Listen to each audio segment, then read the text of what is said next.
शुरू करें? हाँ सर।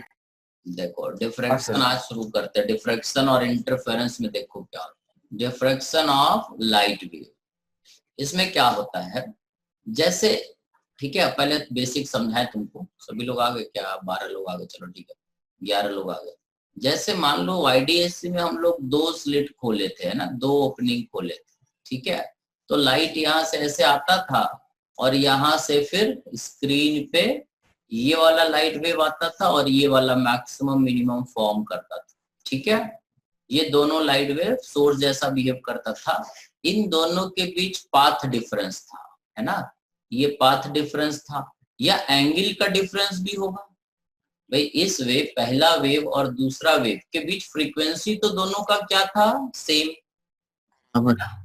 इन दोनों वेव का फ्रीक्वेंसी, थोड़ा देख ले, 2 मिनट रुक जाते और लोग आ जाए। बंस आया, हरामखोर आ गया।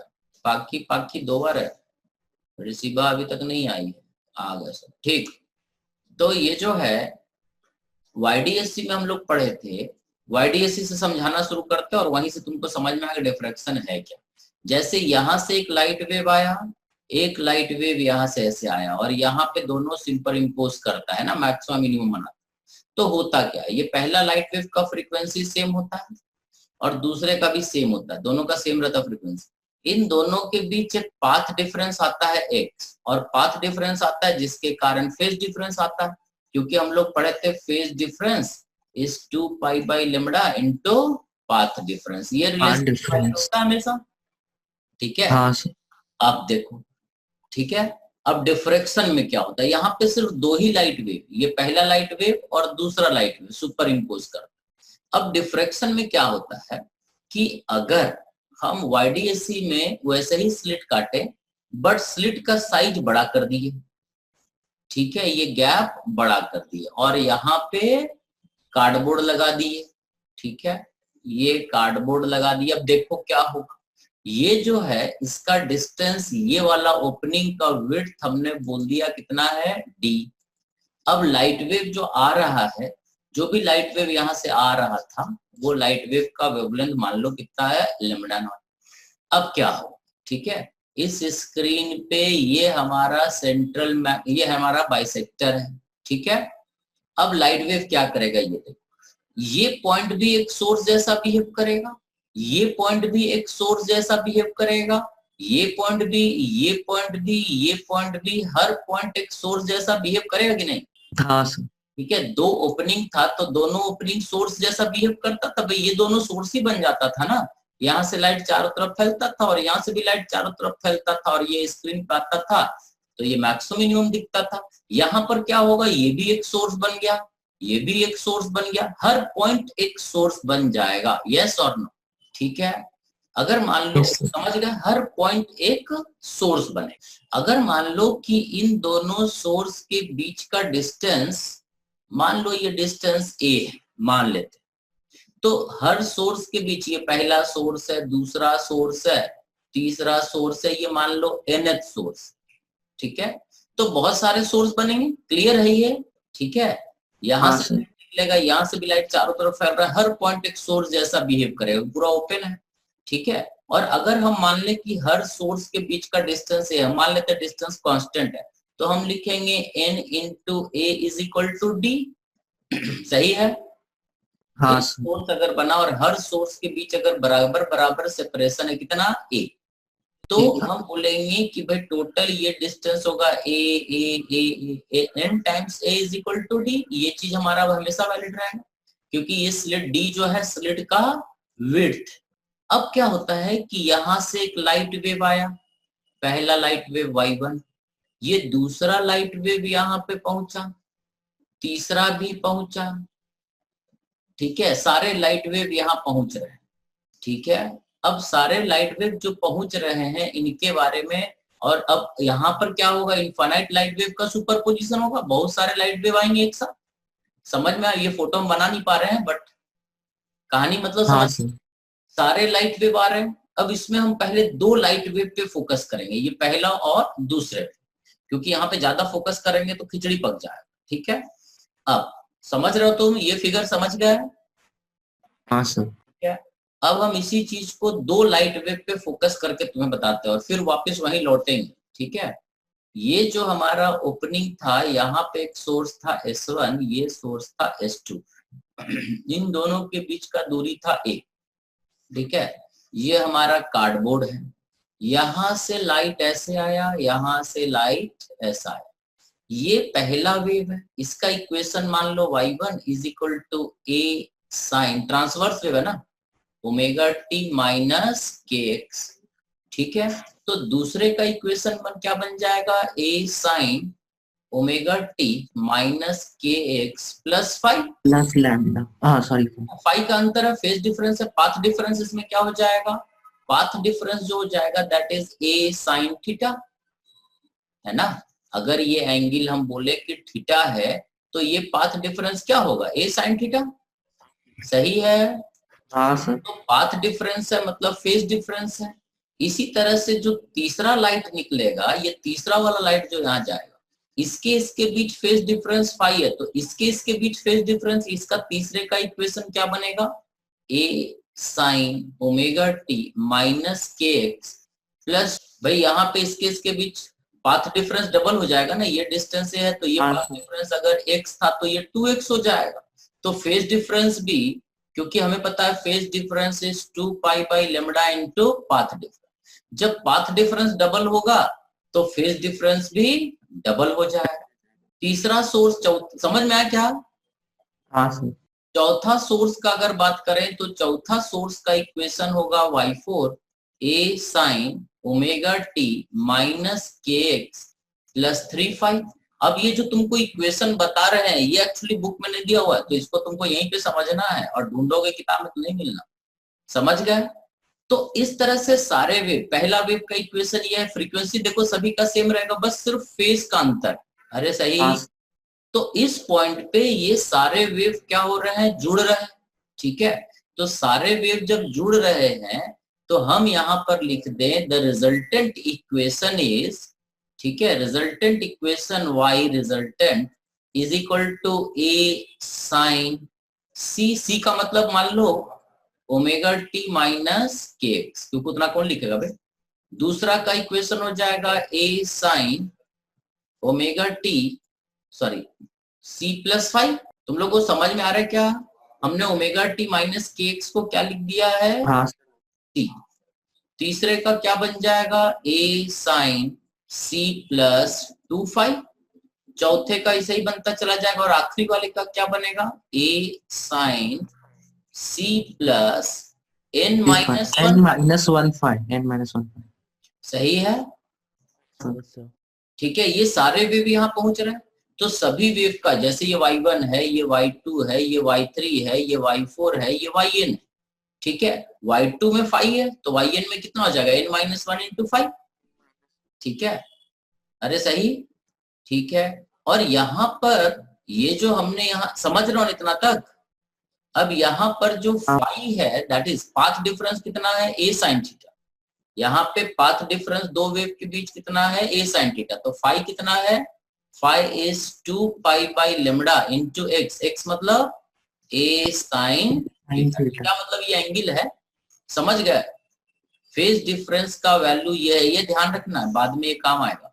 और दूसरा चीज a is equal to d by n भी है, यहाँ देखो इधर लिखे थे, खा गए होगे अब तक, a बराबर यहाँ से आ जाएगा, हाँ सर, d बाई एन, सही, n, यहाँ लिख ही देते हैं तो गड़बड़ हो जाएगा। तो फेज डिफरेंस हर दो वेव के बीच जो है that is 2 pi by lambda into d by n into sine theta, ये सही है, ये अपने को बाद में काम आएगा रे, सही है 5, ठीक।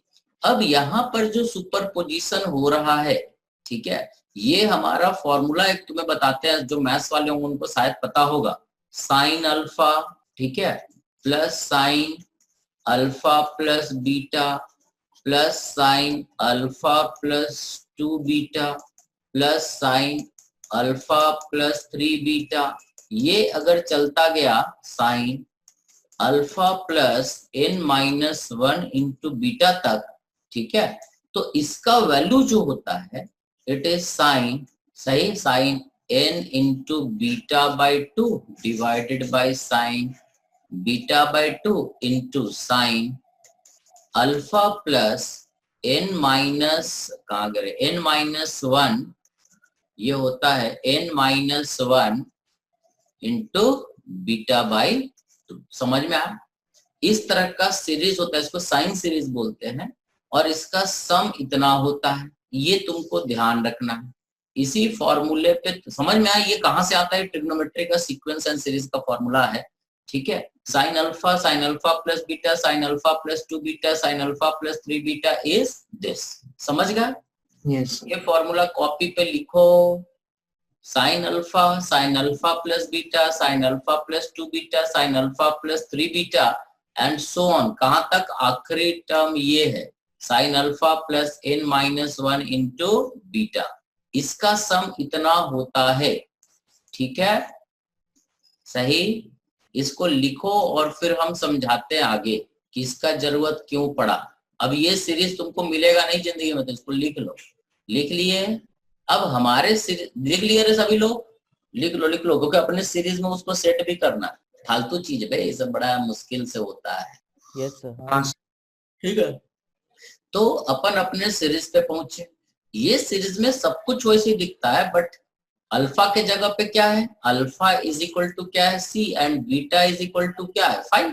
तो हमारा रिजल्टेंट इक्वेशन बनेगा, a कॉमन रहेगा साइन n बीटा मतलब n into 5/2 divided by sine 5/2 into sine alpha मतलब c plus n minus 1 beta by 2। Beta मतलब 5/2। देखो तो सही लिखे, इस पूरे सीरीज का सम। देखो बीटा के जगह पे क्या है? 5, तो बीटा के जगह पे 5 लिख दिए। सही है? ठीक है। c क्या था हमारा? c था omega t minus k x. तो हमारा रिजल्टेंट इक्वेशन जो बन जाएगा a sine n 5/2 divided by sine 5/2। ये बड़ा आसान है, एक बार बस फॉर्मूला आखिरी में आ जाएगा तो तुमको तो मेनली फॉर्मूला याद रखना है। c के जगह पे लिख देते हैं omega t minus k x plus n minus 1 5/2। ये जो टर्म होता है, ठीक है, ये देखो वेव का ही इक्वेशन है, ठीक है। ये जो टर्म पहला आया इसको हम लोग बोलते हैं AR, resultant amplitude, which is equal to a sine n times 5/2 divided by sine 5/2। समझ गए? हाँ सर। इस टर्म को हम लोग रिजल्टेंट एम्पलीट्यूड बोलते हैं। कहां पे? थीटा एंगल, ठीक है। अब समझ गए यहाँ तक? अब हम फाई के वैल्यू को ढूंढते हैं। कहाँ लिखे थे? कहाँ गए फाई? हाँ ये रहा फाई। ये फाई का वैल्यू तुम लोग लिख लिए हो, इसका वैल्यू याद करो और हमको बताओ फाई का वैल्यू कितना है। What is phi? 2 by lambda n into 2 sin pi d, एक मिनट 2 pi d by lambda into n into sine theta. सही है? तो n 5/2 क्या हो जाएगा? n 5/2। What is n 5/2? Is pi d by lambda into sine theta, ठीक है। सही, और इसको हम अल्फा मान लेते। समझ गए? हाँ सर। इधर हम मिटा रहे, जगह नहीं है, ठीक है। यहाँ पे आ गया ये जो है। अब अगर ये अल्फा है, ठीक है, तो what is 5/2? We can say 5/2 is equal to alpha by N.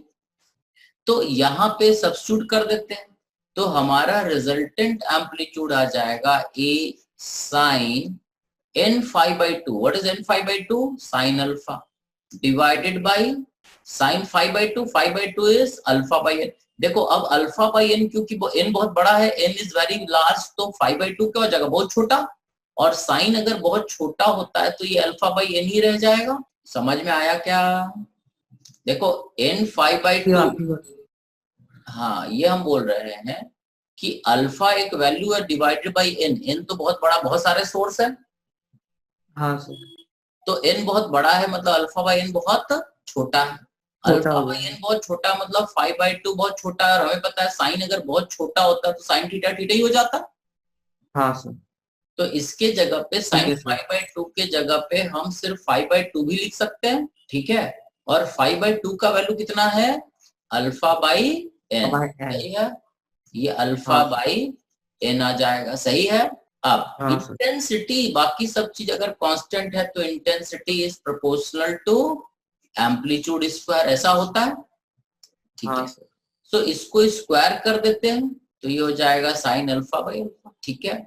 सो ये रिजल्टेंट इंटेंसिटी हो जाएगा, ये हो जाएगा हमारा, ठीक है, ये हो जाएगा हमारा a n square into sine alpha by alpha का होल स्क्वायर, वेयर अल्फा, अरे कहां गए, वेयर अल्फा, ठीक है, यहां तक समझ में आ रहा है। वेयर हाँ sir. Alpha is equal to, alpha क्या है हमारा, अल्फा है pi d by lambda into sine theta, सही ना। इफ, अब देखो इफ, पहला केस, if theta is very small, is very very small, अगर थीटा बहुत छोटा है तो alpha is also very very small, theta अगर बहुत छोटा है तो अल्फा ही बहुत छोटा हो जाएगा। और उस केस में, ठीक है, थीटा थीटा मतलब समझ गया ना, ये एंगल था रे, ये थीटा हमारा ये एंगल था, ठीक है। अब थीटा बहुत छोटा है मतलब हम यहाँ पे हैं, यहीं पे है ना, हाँ ठीक है। भाई थीटा बहुत छोटा है मतलब यहाँ का सुपरपोजिशन का बात कर रहे हैं, थीटा समझ में आया, ये थीटा इसका हम बात कर रहे हैं, इसका अगर थीटा ये 0 हुआ तो हम यहीं पे है ना, करीब करीब, ये वाला थीटा, सही। हाँ सर। हाँ सर। तो थीटा अगर बहुत छोटा हुआ तो हम इसको बोलेंगे कि resultant intensity is a n का whole square, because sine theta by sine alpha by alpha क्या हो जाएगा 1, अल्फा अगर बहुत छोटा है तो साइन अल्फा बाई अल्फा क्या होता है 1, 1 होता है। समझ गया, ठीक हाँ है। सर। तो साइन अल्फा बाई अल्फा 1 हो जाएगा तो रिजल्टेंट इंटेंसिटी क्या हो जाएगा ए एन स्क्वायर, इसको हम क्या मान लेते हैं I naught, I naught is the intensity of central maxima, समझ में आया। तो हमारा रिजल्टेंट इंटेंसिटी हो गया I naught sine alpha by alpha का होल स्क्वायर, समझ में आया। हाँ सर। मतलब यहाँ पर जो जैसे ये फ्रिंजेस जैसे हम बनाएंगे ना यहाँ पे, तो ये जैसे स्लिट ये काटोगे तो यहाँ पर एक इंटेंसिटी, यहाँ पे बहुत ज्यादा इंटेंस लाइट बनेगा, यहाँ पे इंटेंसिटी सबसे ज्यादा होगा, यहाँ का इंटेंसिटी कितना है आई नॉट। अब समझ गया। अब हाँ थोड़ा सा दूर, अब ये 0 कहाँ होगा, जब अल्फा का वैल्यू कितना हो जाएगा पाई, अल्फा का वैल्यू पाई तो साइन पाई क्या होता है 0, ठीक है। अल्फा का वैल्यू पाई होगा तो इंटेंसिटी क्या हो जाएगा 0, समझ में आया। तो यहाँ पर तो ये 0 और यहाँ पे क्या है पाई, यहाँ पे इंटेंसिटी क्या हो गया 0, सही है, हाँ सर। ठीक है। और अगला 0 कब होगा 2 पाई पे, तो यहाँ पे फिर 0 होगा 2 पाई पे। अब ये इंटेंसिटी हम जैसे जैसे दूर जाते जाएंगे ये कम होता चला जाएगा, इस तरह का ब्राइट फ्रिंज और इधर एक डार्क फिर ब्राइट, ऐसा कम होता चला जाएगा, समझ में आ, ये पाई रहेगा ये 2 पाई रहेगा। अब देखो ये जो है ये क्या डिस्टेंस है 3 पाई बाई 2 है ना, ये अल्फा कितना है 3 पाई बाई 2, यहाँ पे मैक्सिमम होगा, पाई बाई 2 पे तो मैक्सिमम हो ही नहीं सकता क्योंकि यहाँ पे मिनिमम ही पाई पे होता है। तो इस फ्रिंज का विड्थ होता है इतना, पाई से पाई तक, समझ में आया, इतना बड़ा ये फ्रिंज बनता है, हाँ समझ में आया 2 पाई के करीब। अब ये जो फ्रिंज है यहाँ का इंटेंसिटी ये तो आई नॉट है, तो इसका इंटेंसिटी क्या होगा, इसके लिए अल्फा का वैल्यू कितना 3 पाई बाई 2, यहाँ रख देते हैं तो आई रिजल्टेंट है ना ये हो जाएगा I naught sine 3 pi by 2 is 1 by 3 pi by 2 का होल स्क्वायर। इसको सॉल्व करोगे तो ये आएगा आई नॉट बाई 22, समझ में आया, पाई का वैल्यू 3.14 रख देना तो ये आ जाएगा आई बाई 22। मतलब यहाँ का इंटेंसिटी आई नॉट था इतना ब्राइट था, और यहाँ पर वाला जो बनेगा ये आई नॉट बाई 22। इसके अगला फिर जो बनेगा ये और कम इंटेंसिटी का बनेगा, ये बनेगा आई नॉट बाई 61। और इस तरह से जैसे जैसे हम आगे जाएंगे इंटेंसिटी एकदम ग्रेजुअली कम होता चला जाएगा। अगर अल्फा का वैल्यू यहाँ पे 5 π/2 रख दो तो ये सेकंड I2 मिल जाएगा, ये I1 है। समझ में आया? YDSC में क्या होता है, सब फ्रिंजेस का इंटेंसिटी एक जैसा होता है, ठीक है।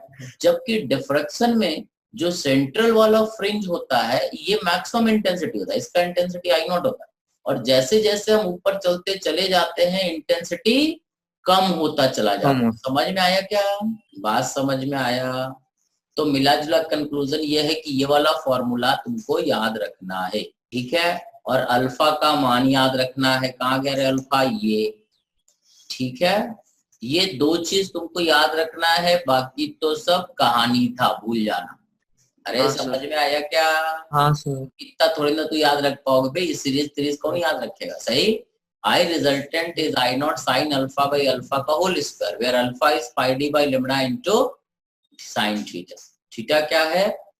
एंगल है। समझ में आया? पहला इंटेंसिटी डिफ्रैक्शन में I0 होता है, तो अगला वाला I0/22। जैसे जरा इसको सॉल्व करके देखो ना कितना आ रहा है। और दूसरा I2 जो हो जाएगा, I2 हो जाएगा I0 into 1/5 π/2 का होल स्क्वायर। ये देखोगे I0/61 के करीब आता है। समझ गए? अरे सही रहे? हाँ सर। बोलो सही। तो ये तो हो गया diffraction, interference from thin film and diffraction of a single slit experiment. From ऊपर डिफ्रैक्शन इसको बोलते। सही है? हाँ सर। क्लियर है? देख लो किसी स्टेप में डाउट है, हमको तो लगता है तू लोग समझे हो। अरे समझ में आया? YDSC में दो ही लाइट सोर्स इंटरफेयर करता है, यहाँ पे infinite number of light wave एक साथ इंटरफेयर करता है। समझ में आया? बहुत सारे लाइट एक साथ ही यहाँ पे गिरते हैं, और मैक्सिमम मिनिमम यहाँ पे सबसे ब्राइट फ्रिंज बनता है, ठीक है। यहाँ पे फ्रिंज सबसे ब्राइट बनता है, और यहाँ पे ब्राइटनेस कम होता चला जाता है। समझ गया? यहाँ पे बहुत ब्राइट बनेगा और फिर ब्राइटनेस कम होता चला जाता है। समझ गया? हो गया खत्म। और का तो अब इसके बाद बचता है पोलराइजेशन। अगले दिन पढ़ना, बड़ा पका हुआ पोलराइजेशन भी, ठीक है। पोलराइजेशन पढ़ा के ऑप्टिकल इंस्ट्रूमेंट और पोलराइजेशन एक ही दिन में खत्म कर देंगे। सही। ऑप्टिकल इंस्ट्रूमेंट में 5 इंस्ट्रूमेंट है जो तुमको समझा देंगे, उसके बाद फिर हम लोग मॉडल स्टार्ट कर देंगे, ठीक है। चलो तो आज के लिए इतना काफी है। किसी को कोई डाउट है तो बोलो।